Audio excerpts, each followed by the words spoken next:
Moi,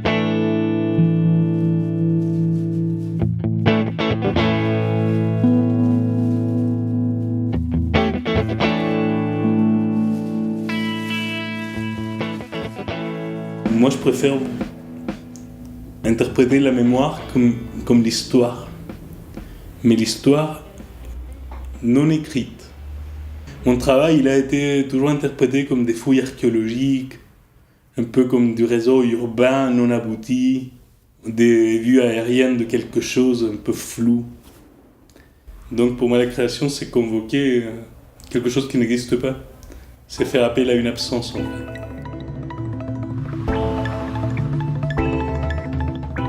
Dans un important projet réalisé à la Casa Velasquez, Léon Garreau de Mainvilliers évoque la société minière de la vallée du Rio Tinto en Andalousie. Un fleuve et une histoire marqués par un minerai, le cuivre, que l'artiste ronge à son tour à travers le procédé de la gravure. Les formes déchiquetées des empreintes se prolongent dans des contours imaginaires piqués de fils rouges.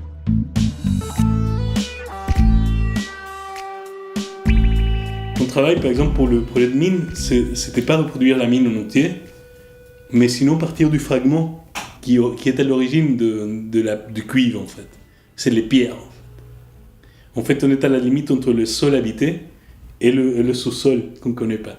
Donc, il y a dans cette limite un peu fragile, il y a le mystère qu'il faut transmettre. En fait, il y a les résidus de mes découpes. En fait, il y a tout le métal qui a été retravaillé par un ami verrier. En fait, c'est une sorte d'émail, mais en fait, on a récupéré les couleurs de la pierre originale. En fait. C'est vert et c'est cette couleur un peu orangée. Pour suggérer la présence des femmes dans cet univers de terre et de métal, l'artiste s'empare de leur mantille et imprime directement cet attribut symbolique. C'est à la fois un voile, une cape et une parure qui marquent de leur empreinte la blancheur du papier. Au fur et à mesure, c'est la même mantille qui est retravaillée, re-ancrée, réimprimée, passée sous presse, détruite. En fait, au fur et à mesure, il y a des trous qui apparaissent. En fait, c'est une métaphore du déclin.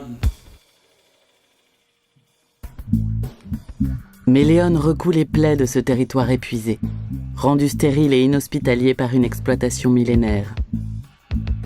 Ces prolongements en pointillés, qu'il appelle des sutures, ressuscitent la splendeur passée d'un territoire et d'une histoire qui sombrent aujourd'hui dans l'oubli. Moi, je conçois la gravure comme un processus d'apprentissage. C'est un laboratoire, c'est vraiment des expériences nouvelles à chaque fois.